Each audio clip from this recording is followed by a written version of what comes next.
at the Seattle Public Library. We're just going to wait another minute or two to get going. For those of you who have just come into our meeting, welcome to our program this evening. My name is Nancy Sloat, and I'll reintroduce myself. I'm the Older Adults Program Manager for the Seattle Public Library. As we begin this evening, I want to acknowledge that we are holding this program on Indigenous land. These are the traditional unceded territories of the Coast Salish people, specifically the Duwamish people. We honor their elders, past and present, and thank them for the stewardship of this land. And before we get started, I just have a few logistics. We're using WebEx as our virtual platform. I know most people are used to using Zoom.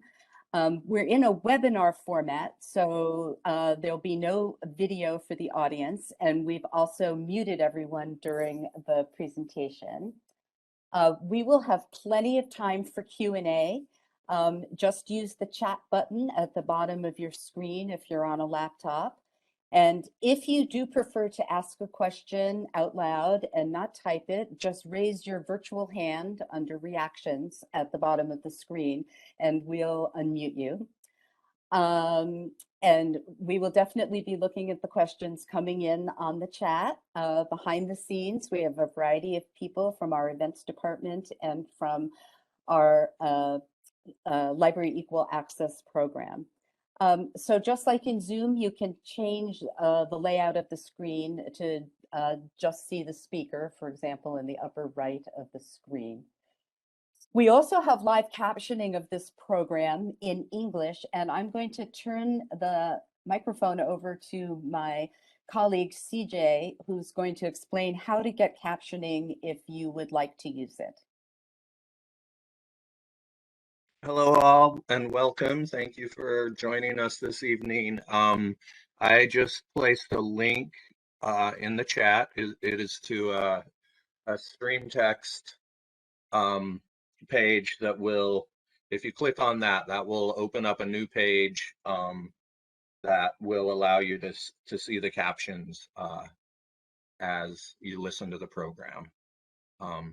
So that's the quickest and easiest way to get the captions. If you can click on that link, it'll take you to the captions. Great. And if anybody is having trouble getting them and wants them, then please just put a message into the chat and CJ will work with you and help you get onto and see the captions. So this program is being recorded and we'll be posting it on the library's YouTube channel. It can take a few weeks to get the recording ready for posting, so check back in a few weeks. We'll put the library's YouTube, the Seattle Public Library's YouTube channel in the chat if you'd like to find it there later. And then during the program this evening, watch in the chat box for links that we'll be posting to things that we've been talking about. I'll also be posting a link to a short survey at the end of the program. We really do value your input, and I promise you that it's very short. So our program tonight is the third program in an Aging in Place series.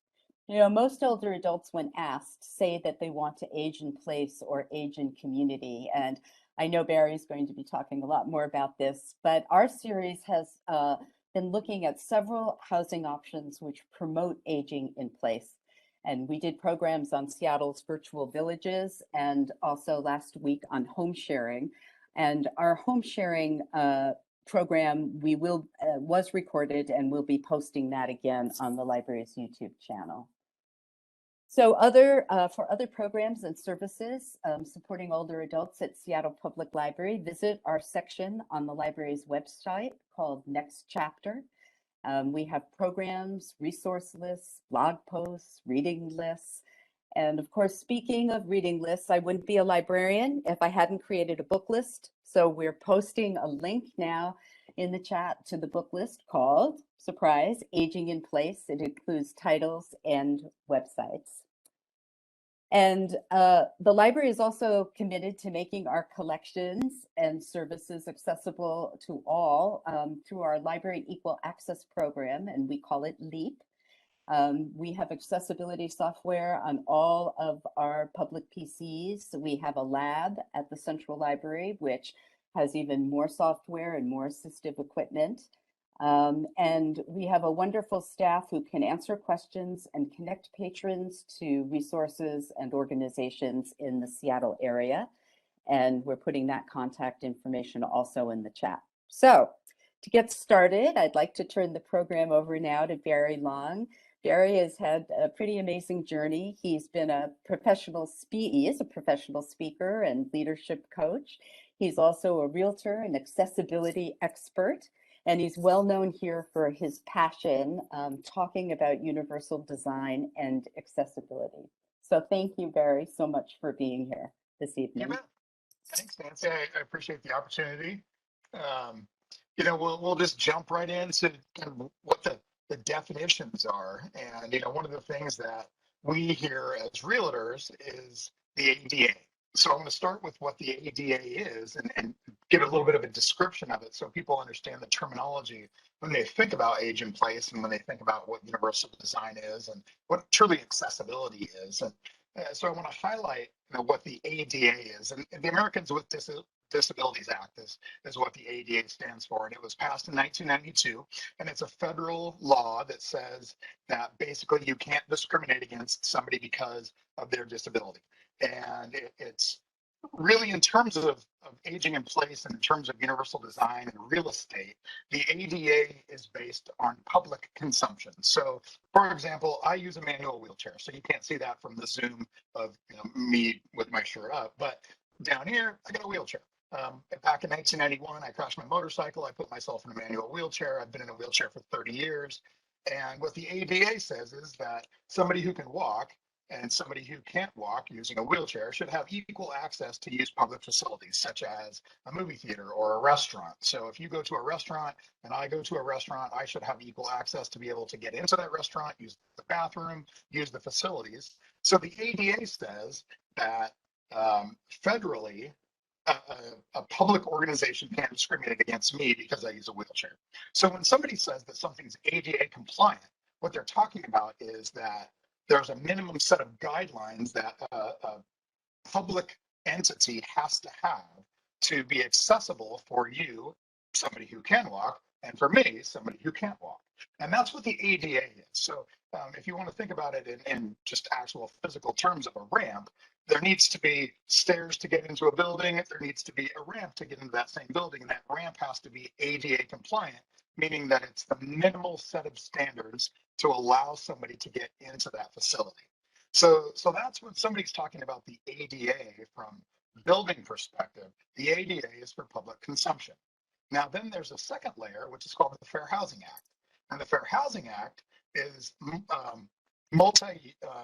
multi-use properties. So, for example, anything that's more than a triplex. So if there's a building that has a quadplex, or if there's apartments or condominiums, then the Fair Housing Act says that you can't discriminate against somebody because, and there's actually a whole series of things with the Fair Housing Act, familia, race, religion, disability, and the Fair Housing Act says that you can't discriminate against somebody because of their disability, for what we're talking about. So the ADA is the restaurant, the movie theater.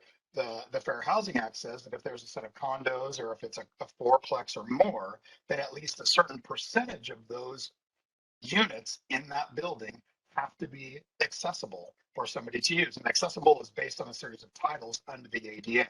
So if you think about the hotel as the perfect example, you've used the hotel that has the big extra wide doorway, it has the huge bathroom, maybe a roll-in shower, and you think, wow, this is a great, huge bathroom in a hotel. Well, that's because of the Fair Housing Act saying that a certain number of units in a building have to abide by the Fair Housing Act to not discriminate. And actually in the state of Washington, it's 5%. Nationally, it's 3%. So if you have 100 units in a condo complex, nationally, 3% of those units have to be accessible. In the state of Washington, it's actually 5%. So 5% of those units have to be accessible. Now moving out of those two into residential real estate, there are no guidelines. The ADA and the Fair Housing Act don't have anything to do with residential real estate. So my partner, Tom Minty, and I, I'll explain what we do just in a moment, but Tom and I work in residential real estate, and with residential real estate, any single family dwelling or even multifamily dwelling that's less than 4 units doesn't have any guidelines. So I wanted to give you that perspective that when somebody says that this home is ADA compliant, it's probably not. And what it would mean if it truly was ADA compliant was that it meets the standards of the Americans with Disabilities Act, which again is just a set of standards or guidelines for public consumption. So it's a little bit confusing, and I wanted to explain it just a little bit because when we talk about age in place and universal design, we're not really truly talking about the ADA or the Fair Housing Act. We're talking about accessibility. And for example, my home, again, I use a manual wheelchair. My home is accessible for me, but it's not actually ADA compliant because in my home, my ramp is too steep for the ADA, and the grab bars in my bathrooms are actually lower than the ADA compliant because I have super long Michael Jordan arms. And if I used ADA compliant grab bars, it would hurt my shoulders. So my grab bars are lower. So it's interesting just to think about the terminology that's used to start off, that the ADA is just a set of guidelines. It's not actually a standard that every single person would follow in terms of making a home accessible or universally designed for them. Because again, my home is totally accessible for me, but yet my home wouldn't be accessible for one of my friends who uses a power chair, or even somebody who has more mobility needs than I do. So again, I wanted to start by just discussing the difference in terms of terminology of when somebody says it's ADA compliant or it's under the Fair Housing Act. That's not necessarily what you might need because your accessibility needs are slightly different than what the ADA or somebody else's accessibility needs are. So I just wanted to start with that perspective of terminology. Now, when it comes to age in place, one of the things that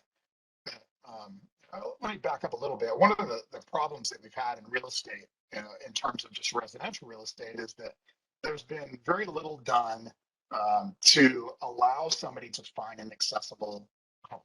And with the ADA, again, public consumption, going to a movie theater, going to a restaurant, going to a store, the ADA has guidelines that tell you what that facility has to be. If you're looking for an apartment or for a condominium, the Fair Housing Act has guidelines. But when you're looking at just a home itself, a residential home, because there's no guidelines, it's really difficult for a builder to be able to build something that would work specifically for you. So what we found was that there was no way in real estate to actually find accessible homes. And again, I got involved in this because I've had a public speaking company for a long time, and I did a keynote for Sotheby's Marketplace Sotheby's International Realty out of Redmond and Woodinville and Bothell. And in my keynote, the owner of Marketplace Sotheby's, Chad, and I had a little bit of a discussion that night about accessibility in real estate. And I mentioned that accessibility is non-existent in residential real estate. And why don't you fix it? Because you're Sotheby's and you're the biggest in the world. And I just kind of making a joke, and be careful what you ask for, because a month later, I was having lunch with Chad, and they took me out to lunch and said, "You're right. Accessibility isn't, realistic for residential real estate. What can we do to fix it?" So what we did was we took a look at what the problem was, and the problem is if you think about residential real estate, it's all about data. And if I wanted to sell a home, that home has how many bedrooms, how many bathrooms, what's the square footage, what school district is it in, but it didn't have anywhere to add accessibility features to the listing.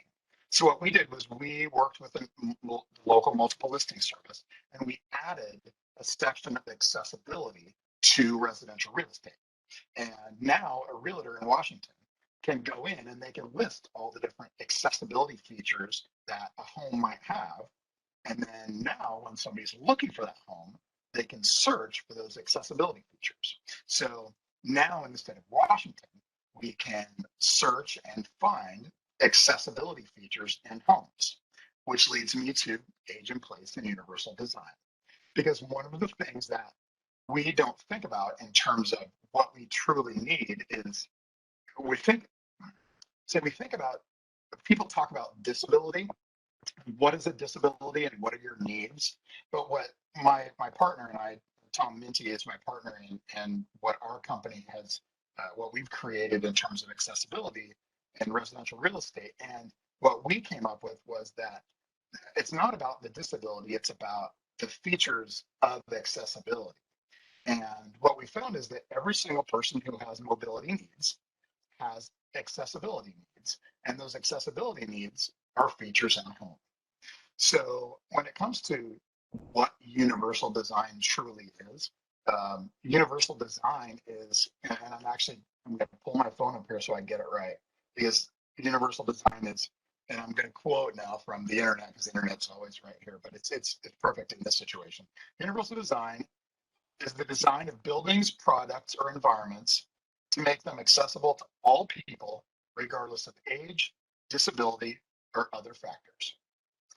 So everything that I've just talked about, breaking it down to universal design, is the accessibility features that you as an individual needs to age in place. And I use myself as an example. Being a manual wheelchair user, I have specific needs in my home. I need to have approach. I need to be able to get into my home, and I need to be able to access the front door, so the entrance. And then within my home, I need to access the living space, the utilities, the bedroom, the bathroom, the different aspects of my home. So all of those are actually features in a home that are universally designed accessibly for me to use. And as we talk about universal design and especially age in place, we want to think about what are the features that you specifically need to live in your home as long as you can. And that's the definition of age in place. Because the alternative, well, we don't want to talk about the alternative, because if you're not aging, then you're not doing the right thing. And if you're aging in place, then you're aging in the home that you live in for as long as possible, as safe as you can, with all the features that you need to live there as long as possible. And again, that in itself becomes the definition of age in place, those three things. So when we start talking about what is universal design, which is designed for everybody, it's not designed for accessibility, it's designed for the largest number of people that can use that specific home. And then we think about your specific needs, that's where age in place becomes important, because it's how long, what features do you need in your home to be able to live in your home as long as you possibly can. And one of the things that there's no specific definition of what age in place is, because it's different for every single person.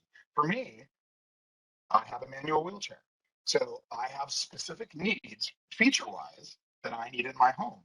But I have to think about the future, that what is it going to be for me in 10 years from now? And that's where we get caught, is that we think about what we need today, but we don't necessarily think about what we might need in the future as we progress in age. And as we get to that point where we might need different accessibility features, we want to make sure that we set our home up in the right way to allow us to age in place over the long haul, so we're not continuously having to, for one, move, which is what we don't want to do, or two, have to remodel in ways that, for one, is an expense, and two, is a hassle at a time that we might not need it to be. So again, there's a lot involved in that, but really, when it comes right down to the basics, it's what are the things that we need to age in place in our home for as long as possible. And yeah, go ahead. Barry, we've had a request, if you could slow down a little bit. Sure. It might make it easier. Oh, absolutely. You know what? Thank you. I told you that this might happen. I talk really fast, and captioners. Right. Well, I'm a New Yorker, so it sounded fine, made me feel right at home. No problem at all. And thank you for bringing it up. So I want to talk about a little bit about what types of features we want to think about in terms of aging in place. And what my partner and I, Tom, have done is that we took a property, so let's just say a home, and we broke it into different sections. And then we looked at each one of those sections and thought about what the accessibility needs are, the features of each one of those sections of a home is. And that's a really great way to think about it, because we want to start with, is that home approachable? So for me, I have a manual wheelchair, so I'm already thinking about it from the wheelchair's perspective.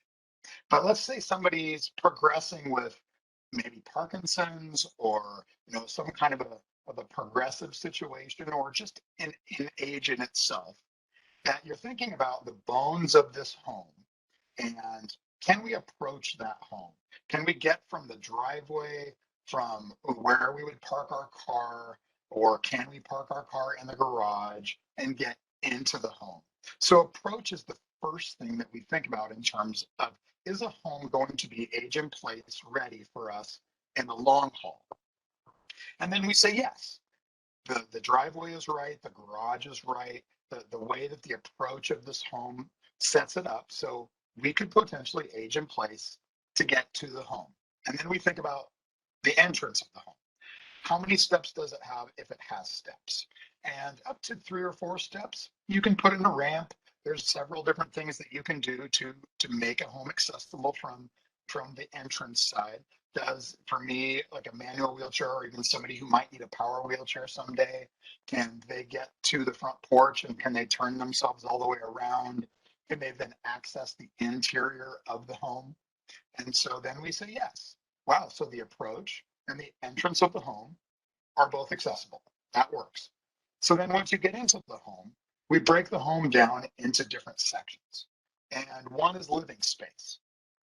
Can somebody who has whatever mobility needs they need, or they might need in the future, can they access the home itself? Can they get around the hallways? Are the hallways wide enough? Are the doorways wide enough to maybe take a turn from a manual chair or from a power chair down the hall into a bedroom, or into the kitchen, or into a living space? Sometimes you don't realize that, wow, there's one step to get down into the living room. Well, that one step becomes a huge barrier when you can get into the house and you can roll down the hall, and now there's one step to get down to the area that everybody socializes in. So that may be a challenge. So we think about all the different living areas of the home, depending on what your personal mobility needs might be. Do you like to cook? Well, if that's the case, then we need to look at the kitchen and say, does the kitchen have the opportunity for you to have the age in place features that you need to be able to cook with your family, or to be able to cook on your own, or to have your friends over? So looking at the different aspects of the public side of a home, and does that home have the features that it needs? And then there's other things. The bathroom is a huge, is a huge aspect of a home. Does the bathroom have the accessibility features that you would need to age in place, not just today, but tomorrow, and 5 and 10 years from now?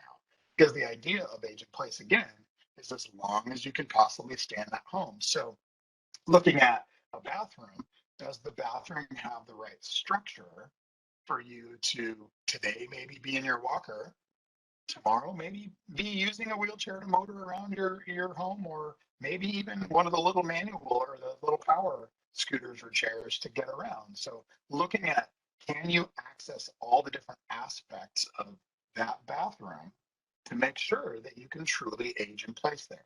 And then there's other, not necessarily, must have is a bedroom, of course, but I say utility, and maybe accessing the garage or accessing different aspects of the house aren't necessarily must haves, but nice want to have. So when we talk about age in place, it's looking at the holistic aspect of a home and saying, does this home have the bones, the structure, the setup for me to be able to age today, tomorrow, 5 and 10 years from now in that same home? So again, looking back at the beginning of what does age in place mean? Well, it really means something different for every single person. So you need to look inside yourself and say, what is it that I need today? And sometimes the hardest question is, what do I need tomorrow? And I have to admit, there's a little bit of denial there, being 50 something, and thinking, well, what is it that I need tomorrow or in 5 or 10 years from now? It's hard to sometimes look out at that and think, well, geez, I might need more accessibility features than I need today. But being true to yourself and looking forward at that will help you find a place that's age and place appropriate for you going down the line. And Barry, we've had yes, a couple of questions. People are really interested in some of the specific features or some sure. examples of accessibility features that you oftentimes find in homes. You bet. That's a great question. And again, these features are individual. So, everybody has slightly different needs when it comes to those, but I'll give you some of the general, sorry, I've got water here. Some of the general, ideas. Let's just take a kitchen, for example. There are some really neat accessibility features within a kitchen. For me, being a manual wheelchair user, I love to be able to roll my knees right underneath the sink and have the sink come right up to my chest where I can reach over and be able to do the dishes or do something in the sink. For example, stove tops. There are stoves that you can actually turn the stove. Uh, the controls are on the front side of the oven or the stove, excuse me. So you don't have to reach over the burners to reach back to turn the stove on and off. There are different things. Some of the, I'm using my hands now, but if you think about turning the water on and off, there's different paddles that you can utilize to turn the water on and off that are easy for somebody who doesn't have necessarily the hand strength that you may have had in the past. There's some really neat aspects of accessibility in some of the nicer homes for kitchens, that there'll be 3 or 4 different tiers of counter space. So for example, my wife, my kids can all walk. They're all tall. So when they're doing something, they want counter space that's at the level that they use standing, whereas I want counter space lower for myself. So there'll be 3 different levels of counter space. And if it's done right, it looks super, you don't even notice it. That there's a counter that's this tall for the tall people, there's a counter that's this tall, and then there's a counter for the short guy like me that I can actually roll my wheelchair right underneath, and I can be in the kitchen with my family and we can all be doing things, and you don't necessarily notice because the way that it's been done that there's different tiers. For example, bathrooms, there's so many neat things that can be done in bathrooms. There's little things that I can roll right underneath the sink. So instead of having a big cupboard, and like cupboards and drawers under the sink, that in my bathroom, I roll my knees right under the sink. So the sink actually comes right up and touches me on the chest. So when I'm brushing my teeth, when I'm leaning forward, my knees come right up to the right up underneath the sink. And there's some cool features. For example, if you take a mirror, and it's hard for me to describe on YouTube, but if you take a mirror and you angle it forward and down, then I can actually see like my whole upper body with the mirror just being angled this direction a little bit that you wouldn't necessarily notice. And what they've done is they'll take a mirror, and the mirror, instead of being attached to the wall, will be on a little bit of not a pedestal, but I can't think of the word that I want to use, where somebody can just reach up and push the bottom of the mirror and the bottom will go in, or they can push the top. So anybody can use that mirror and actually see, whereas I'm shorter. And if I come in and, half the time when I go into a bathroom, all I see is my head or my chin up because the mirror is this tall. But if there's the mirror, I can push on the bottom of the mirror and it angles down towards me, then I can actually see myself. And there's other things, like for example, in showers. In our shower, we have grab bars that go around the shower itself. So when I get into the shower, I have grab bars that I can hold on to. But yet I also have a handheld shower nozzle, so I can take it off and I can use it when I need to use it. One of the notorious things that hotels do is they have beautifully accessible showers, except the shower bench is all the way at the back side of the bathtub or the roll-in shower, and then all the nozzles are on the wall in the front. So I can be sitting on the shower bench, but it's 3.5 feet away from me to reach the, the, the actual turn the water on and off. So, there's all sorts of different features, when it comes to a bathroom that can be, luxurious and accessible. And one of the things that, again, I work for Marketplace Sotheby's, and my partner, Tom, works for John L. Scott, and we partnered up to do this accessibility project together. And one of the things that we found when we were doing this was that that the stereotype of accessibility is this sterile, white, old school hospital, ugly tile, and a ramp on the front of a house that your Uncle Bill put in with a couple of bags of concrete and 6 beers and a grab bar that somebody bought and just threw up in the bathroom so it was safe. But Tom and I found that there's some beautifully accessible bathrooms and kitchens and bedrooms and homes that are universally designed and built for accessibility that you wouldn't even notice the accessibility because they're done really nice and well, and they're beautiful, but they also have those accessibility features. Again, there's a couple of other things. Moving into the kitchen, there's some really neat things in the kitchen. There's actually these cool. It's hard to describe on Zoom without me showing you, but I can reach up and open a cupboard, and I can push a little button, and in the cupboard is a lowered bar that reaches down that has the toaster or the microwave or on something on it, so that I can use it down at my level. And then when I push a little button, it lifts back up and goes right up into the cupboard, and then the cupboard door closes.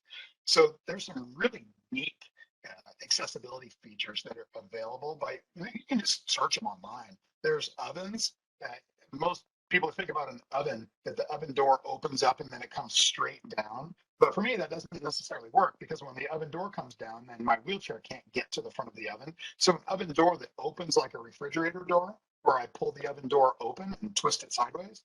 And when I pull that door open, then I can actually get in and pull things out of the oven. So, there's all sorts of different accessibility features and equipment that's available by just doing a little bit of homework and searching for that. Other things, just small things.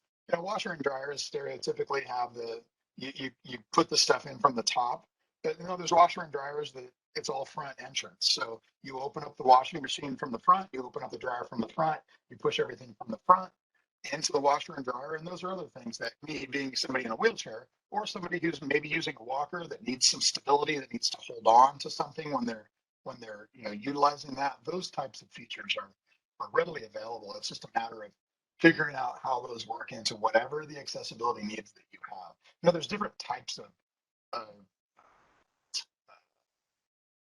accessibility users out there, so to speak. I just learned something I didn't know. I was working with an occupational therapist, and she was talking about one of her clients who's a couch surfer. Now, what are you talking about? My idea of a couch surfer is a college guy who didn't really have anybody to live with, so he just bounced from friend to friend to friend. But what this occupational therapist was talking about was somebody who, they surf throughout their house. So they use their walker when they leave the house, but when they're in the house, they don't want to use their walker. So they have one hand on a piece of furniture all the time. So they surf from the bar over to the couch, over to the kitchen table, over to the chair, over to their favorite chair where they can sit down. And they call that couch surfing, where they're furniture surfing, where they're surfing from place to place to place. So designing the home for that specific need is an interesting concept that I never really would have thought of as Tom and I got into this whole universal design age in place. Well, I've got a couch surfer who's like, yeah, I just need to make sure that all my furniture is close enough that I can go one to one to one to one. It's like the kid at the roller skating rink who's learning how to roller skate, just moving them throughout their house. So, again, accessibility is relative for every single person who's using it. That's great. What about issues about maybe not so much accessibility, but making a home or apartment, your living space, safe for you? I mean, accessibility is tied into that, but there are all kinds of things about looking at your house in terms of the throw rugs that are on the floor, Right. things like that. Absolutely. looking at how you move is one of the most difficult aspects of accessibility. And I say accessibility because, well, it ends up safety, I guess is the best way to say, not necessarily accessibility, of knowing how you move around. For somebody who uses a walker, you know, those tennis balls on the front of the walker, they're great when you're in public, but they're terrible for little throw rugs and for carpets. So looking at, you know, how you can make your home as transition free as possible becomes really important. And transitions are a big thing that people don't necessarily think about. Moving from one room to the next, you know, this much of a transition for somebody who's in a walker who doesn't necessarily lift the walker up when they're moving and just drag it forward, that ends up being a trip barrier. So looking at a home and figuring out how to limit the transitions as much as possible becomes, you know, a safety issue that um, uh, it's actually easily overcome. You know, if you think about moving from the kitchen into the living space or living space into another room, and figuring out how to limit the transition gap becomes something that's really important to look at. And there's easy ways to do that. There's actually all sorts of different little they're little like transitional gaps that you can put from a hardwood floor over to a carpet. So when somebody might even be moving up just a little bit to get to that next room, they're doing it in a way that doesn't allow a trip factor, because the trip factor becomes huge, and falling is one of the biggest fears of somebody who's moving from, you know, place to place to place. So little things like transitions. The other thing is going around corners. What we've done in some homes is where there's a corner, we actually take that corner, we'll round it out a little bit, or we'll put a little plastic barrier around that corner. So if a walker's going around it, or if somebody maybe drags their foot a little bit as they're moving, that foot drags right around the corner instead of catching on it. So figuring out what your trip points can be, you know, is a huge safety benefit when you're looking at taking a home that, you know, instead of moving to a new place, taking the home that you've got and making it as transition free as possible. Um, that's that's great. Um, how do you, if you're looking at your living space, Barry, and you are trying to evaluate what's going to work for you, are there some outside resources, or who do you call upon other than your family, your friends, and your common sense to help you So, figure this stuff out? you know, that's a great question. And I call occupational therapists are fantastic. You know, physical therapists as well are great because they're looking at it from the movement side of things. When Tom and I are working with clients, we bring an occupational therapist in that's looking at the home from their, you know, activities of daily living perspective. Now we're looking at it more from the build itself, whereas occupational therapists who can come in and see how you move, you know, how do you do your laundry? How do you actually do the dishes? You know, do you cook? And if so, how do you cook? You know, what do you do when you're in the bathroom? I mean, there's questions that we ask our clients now that get a little bit personal, but when we're looking for the right home for somebody who has some kind of accessibility needs, I ask questions like, how do you transfer out of your wheelchair or out of your walker onto the toilet? Do you do it to the left or do you do it to the right? And people look at me and go, what? I'm like, trust me, every single time you transfer onto the toilet, you transfer the same way. Every single time. Do you transfer to the left or do you transfer to the right? And they'll think about it for a minute and then they'll say, well, I always transfer to the left.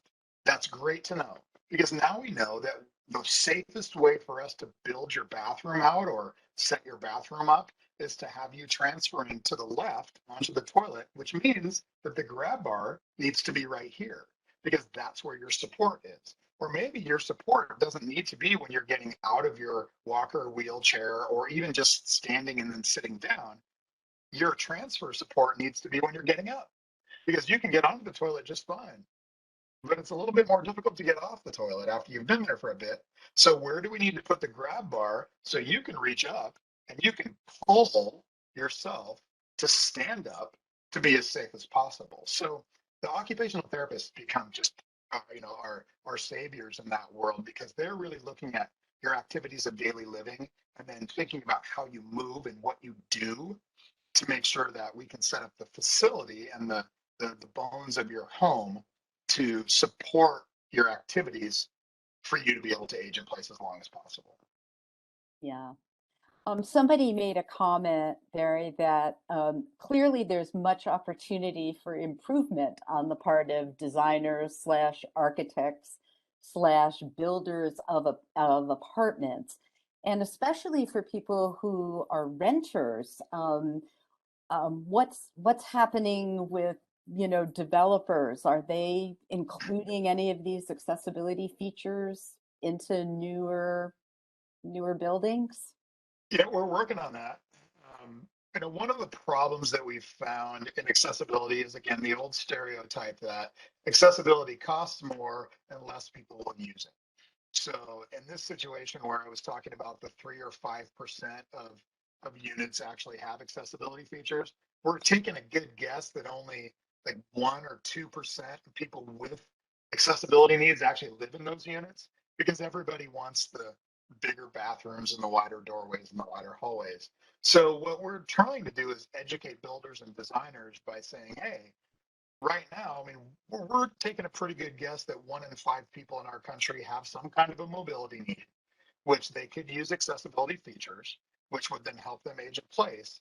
To teach the builders and the designers, and more architects are getting on board to be able to design with universal design in mind, that will help more people. It's really one of the problems that we're having as realtors is that the builders, for the most part, are building for the dollar. And if they can, build out 30 homes that all look exactly the same, it saves them money than having 5% of those homes be accessible. But as people start asking for that more and more and more, and you as the consumer who's looking for a place, if you ask the builder, the architect, you start asking for this, then it's going to make more builders and architects really look at that as a viable option. We're finding that there are more that are really thinking about it. I know, your last, talking about some of the communities that are involved in, helping, those that are in this same situation we're talking about. And some of the builders and the architects are getting on board, but it's really going to be a groundswell of people that are asking for it before the builders and the architects really do it.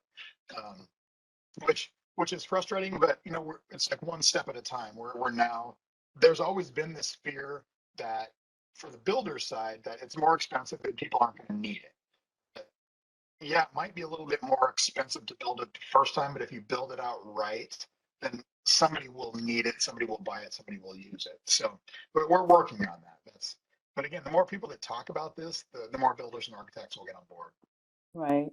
And somebody made a comment that even in retirement communities, while the comment was that they all have easy access into the apartment, but once inside the apartment, it doesn't seem that there are these specific features that you, Barry, have been describing.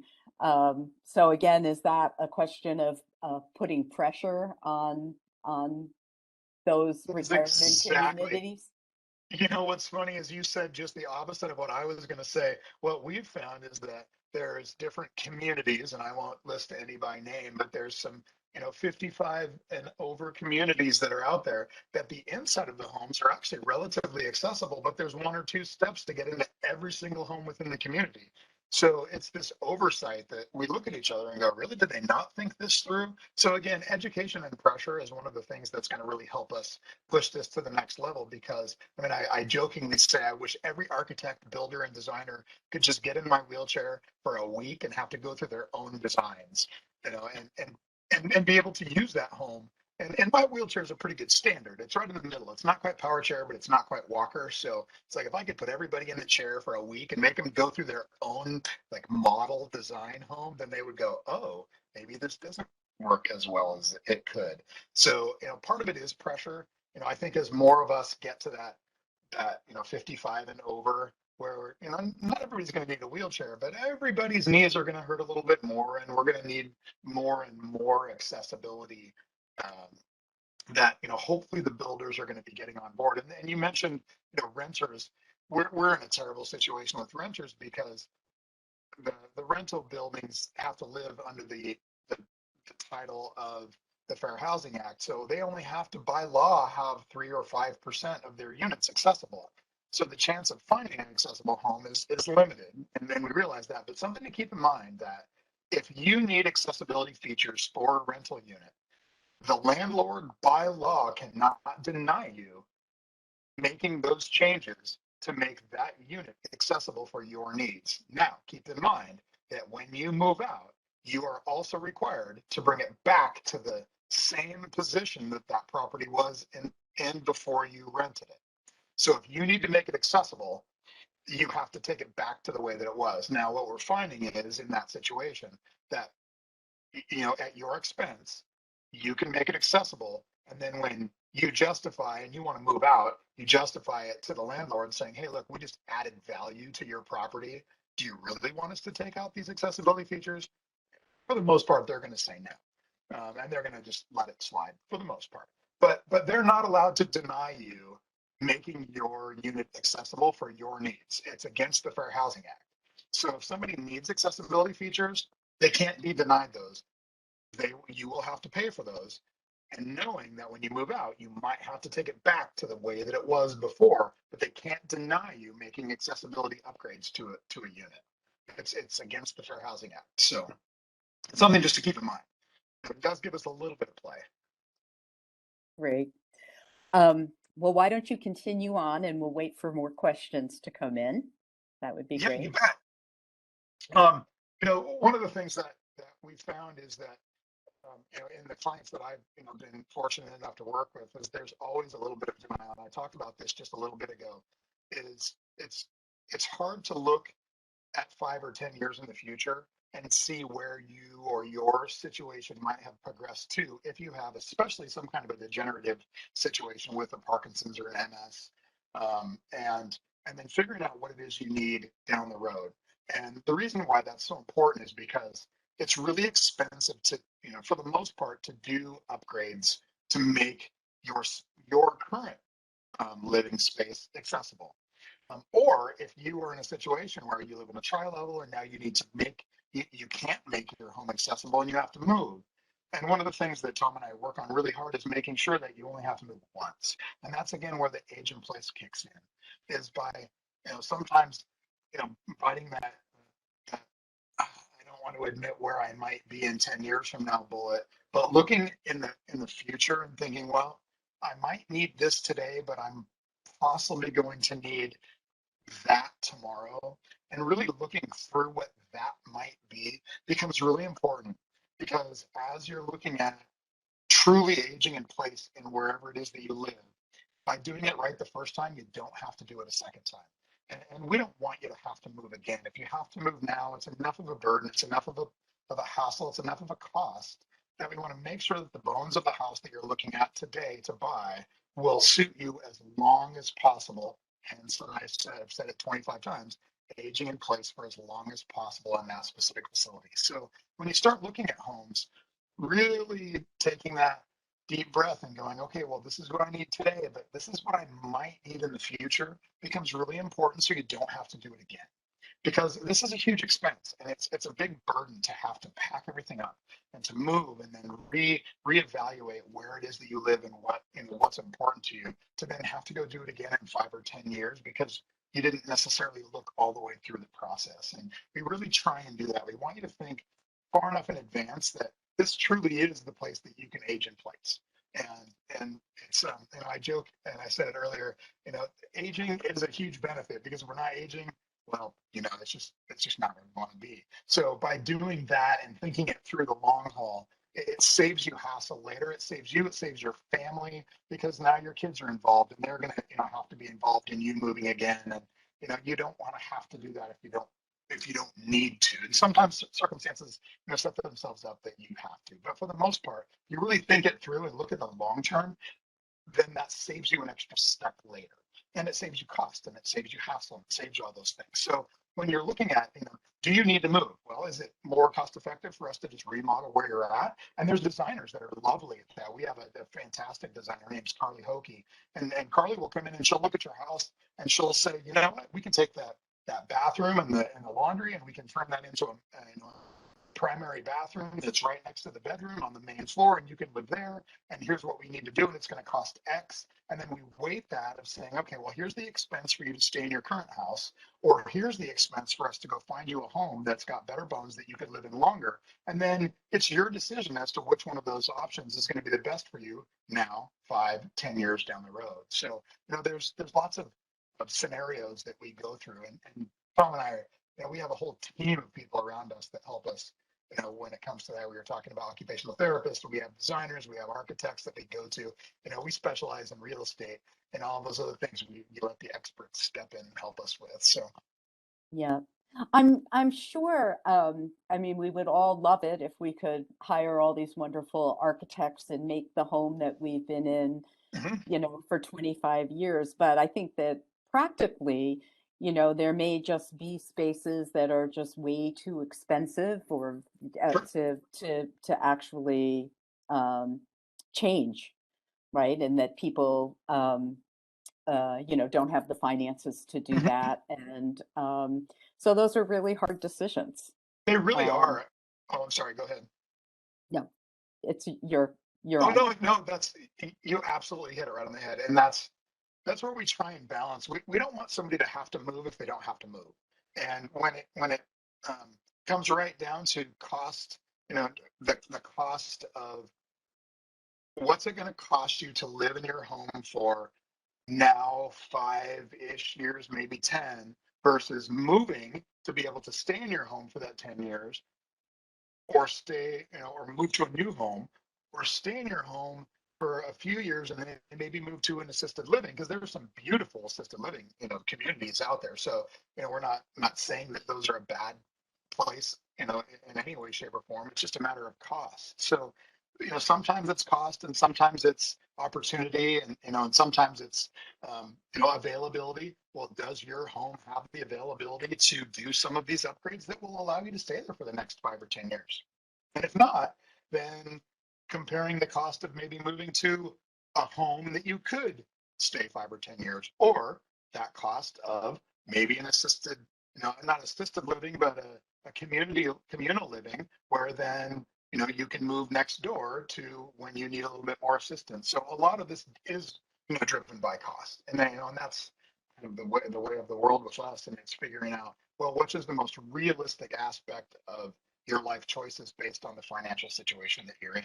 And it ends up being a really tough situation, and we get that. So it's a matter of, all right, what are we going to do with the least amount of cost, of hassle factor, of stress, to get you in the place that you can age in place as long as possible. Right. I also came across, there are certain organizations like the Master Builders, Mhm. which also have builders available to, like, for example, build ramps.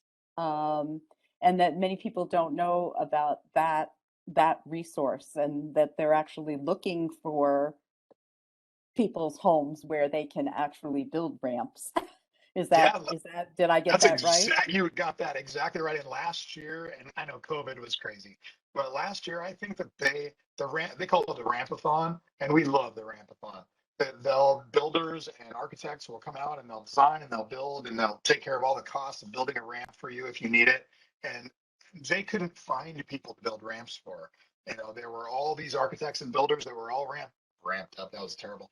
All ready to go, and they couldn't find enough people to build the ramps for. So there are a whole host of organizations. The Master Builders is just absolutely fantastic.